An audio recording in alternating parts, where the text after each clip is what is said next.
Pandemi COVID-19 akhirnya menembus angka 10 juta kasus positif di seluruh dunia dengan angka kematian lebih dari 500.000 jiwa.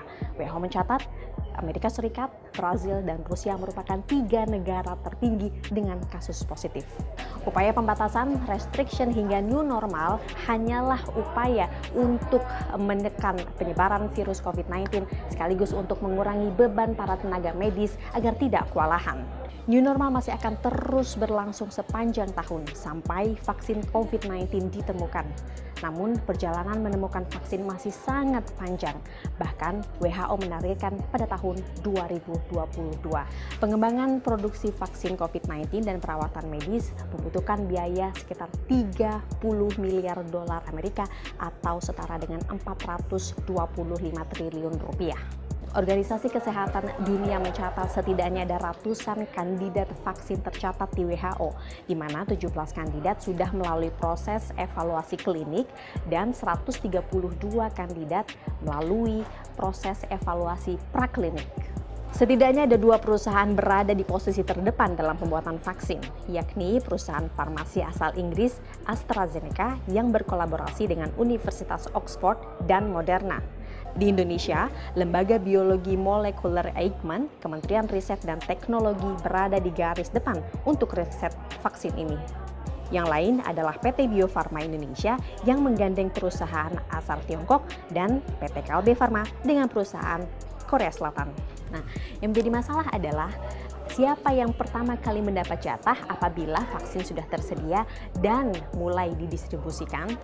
Setidaknya ada 3 kelompok prioritas ketika vaksin tersebut tersedia, yaitu yang pertama adalah mereka yang berada di garis terdepan yaitu tenaga medis, kedua lansia, dan ketiga penduduk yang berada di kota-kota kumuh.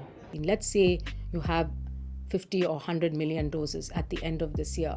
Okay, how should the world share that? Should it go only to the countries which have paid for it or are capable of paying for it to cover their own populations, or should it go to protect frontline health workers or the most vulnerable people, whether they are the elderly or whether they are people with other diseases?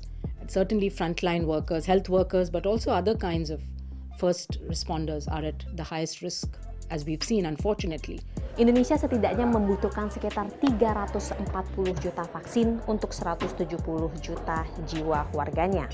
Pertanyaannya adalah apabila vaksin dihasilkan dari negara maju, apakah Indonesia sebagai negara berkembang akan mendapatkan akses yang setara? Disinilah diplomasi vaksin perlu melakukan sedikit maraton. Sejak awal pandemi, diplomasi Indonesia fokus untuk memastikan akses vaksin, termasuk pembelian obat secara business to business atau B2B dan government to government atau G2G. Menteri Luar Negeri Republik Indonesia Retno Marsudi menyebutkan proses vaksin bisa menjadi game changer.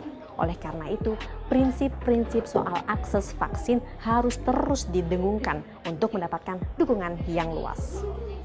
Salah satu alasan mengapa Indonesia menjadi co-sponsor resolusi tersebut adalah adanya paragraf tentang obat dan vaksin yang menyerukan dilakukannya pengembangan, pengujian, dan produksi massal obat dan vaksin COVID-19 yang aman, efektif, dan terjangkau, diberikannya akses yang tepat waktu, setara, dan terjangkau terhadap obat dan vaksin, dan diterapkannya fleksibilitas terkait dengan hak paten.